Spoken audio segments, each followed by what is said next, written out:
புது வருஷம் பிறக்குது, புது வருஷம் பிறக்குது. எத்தனை வருஷம் ஆனாலும் வாழ்க்கை அப்படியே தான் இருக்குது, அப்படியே தான் இருக்குது. போன வருஷத்துல என்ன எவன் ஏமாத்துறான், இந்த வருஷத்துல அவனுக்கு கை கால் வழங்காம போவ. இந்த வருஷத்துல நான் வாழ்ற வாழ்க்கையை பார்த்து அவனுக்கு லாரி டயர்ல ஊந்து சாவ. நானே சிங்கிளா இருக்கும் போது போன வருஷத்துல எவன் அவனுக்கு தனக்கு ஆள் இருக்குதுன்னு நட்டுக்குன்னு தெரிஞ்சானுங்களோ, இந்த வருஷத்துல அவனுக்கு காதல் புட்டுக்குன்னு போவ. யோ புடுபுடுப்புக்காரன் தானே நீ? ஏன் பார்த்தா அம்பானிக்கு அத்த பை மாதிரி தெரியுதா?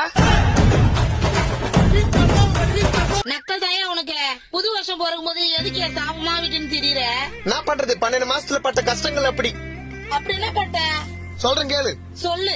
வருஷம் ஆரம்பிக்கும் போது எல்லாரையும் நம்பு, ஆ, அப்பதான் வாழ்க்கையில வரும் தெம்புன்னு எவனோ ஜனவரி மாசத்துல ஜன்னி வந்தவன் எவனோ சொன்னான். அப்புறம் என்ன ஆச்சு? வருஷம் ஆரம்பத்துல நானும் எல்லாரையும் நம்பினேன். அப்புறம் 3வது மாசத்துல 3 பேர் முதுகுல குத்துனான். ஐயோ, 7வது மாசத்துல 7 பேர்கிட்ட ஏமாத்தினான். அப்புறம் இப்ப வருஷம் கடைசியில ஏமாந்தவன் ஒருத்தன் தான். அது யாரு? நான் தான். அப்ப போன வருஷம் ஃபுல்லா நீ சந்தோஷமாவே இல்லையா? என்ன பண்றது தாயி, மத்தவன் கவலைய பத்தி வச்சா நம்ம சந்தோஷமா இருக்க முடியல. நம்ம சந்தோஷமா இருந்தா அதை பார்த்து மத்தவன் கவலையாயிடுறான். சரி, இந்த 26ல ஒரு ரெசல்யூஷன் தான் என்ன? 4 விஷயம் தான். சொல்லு. மனசுக்கு ஸ்ட்ராங்கா கேட்டு, ஆ, மூளைக்கு நல்ல தாட்டு, ஆ, வாய்க்கு ஒரு பூட்டு, அப்புறம் வர தேர்தல்ல ஒரு ஓட்டு. சரிப்பா. Happy new year. பட்டா